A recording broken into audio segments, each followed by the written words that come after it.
मुलीच्या पहिल्या वाढदिवशी वडिलांनी लिहिलंय हृदय पिळून टाकणारं स्टेटस आणि काही तासांनी झाला गायब. निखिल रणदिवे प्रकरणात मोठा खुलासा. नमस्कार मित्रांनो, तुम्ही पाहत आहात विजेता न्यूज. आज जी घटना आपण बघणार आहोत ती एका वडिलांच्या वेदनेची, एका पोलिसाच्या संघर्षाची आणि एका कुटुंबाच्या तुटलेल्या आशेची कहाणी आहे. ही स्टोरी शेवटपर्यंत ऐका, कारण प्रत्येक वाक्य मनाला हलवून टाकणार आहेत. येवत पोलीस ठाण्यातील कर्मचारी निखिल रणदिवे 5 डिसेंबरपासून बेपत्ता आहेत. बेपत्ता होण्याआधी त्यांनी मुलीच्या फोटोसोबतचा एक पोस्ट व्हायरल केली आहे. त्यात त्यांनी लिहिलं आहे, बाळा, आज तुझा पहिला वाढदिवस, पण मी अशी नोकरी करतो जिथे वरिष्ठांची मनमानी चालते. तुझा पहिला आणि शेवटच्या वाढदिवसाच्या तुला शुभेच्छा.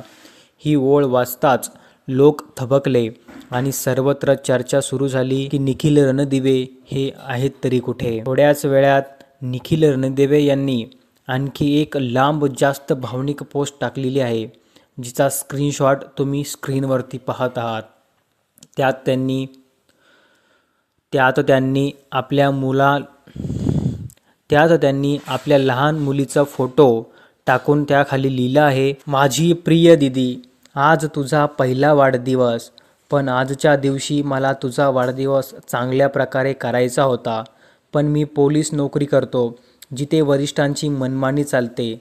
तसेच 4-5 दिवसापूर्वी तू आजारी होती, पण मला मुद्दाम नाशिक, जळगाव, अहिल्यानगर येथे कर्तव्य नेमल्यामुळे तुला हॉस्पिटलमध्ये घेऊन जाता आले नाही.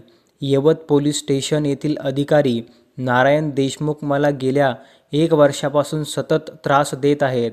मला नाईलाज आहे. मी माझे जीवाचे बरे वाईट करून घेत आहे. माझ्याकडून दीदी तुला वाढदिवसाच्या पहिल्या आणि शेवटच्या शुभेच्छा. अशा शब्दांनी लोकांच्या अंगावर काटा आला. एक पोलीस कर्मचारी जो स्वतः शेकडो लोकांचे संरक्षण करतो, तोच जर अन्यायाने तडफडत असेल तर हा किती मोठा प्रश्न आहे. ही पोस्ट केल्यानंतर फक्त काही तासात निखिल रणदिवे गायब झाले. फोन बंद, लोकेशन नाही, कोणताही संपर्क नाही.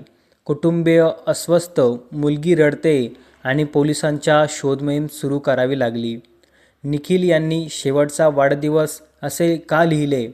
त्यांना खरंच मानसिक ताण होता का? वरिष्ठांवर केलेले आरोप कितपत खरे आहे? आणि सर्वात महत्त्वाचं, निखिल कुठे आहेत? सुरक्षित आहेत का? मित्रांनो, ही कथा फक्त एका पोलीस अधिकाऱ्याची नाही, तर त्या मुलीची आणि जिचा पहिला वाढदिवस तिच्या वडिलांशिवाय गेला. विजेता न्यूजकडून आमची सर्वांची मोठी अपेक्षा आहे, निखिल रणदिवे सुरक्षित सापडावेत, आरोपांची निष्पक्ष चौकशी व्हावी आणि पोलीस कर्मचाऱ्यांना तणावातून वाचवण्यासाठी व्यवस्था करावी.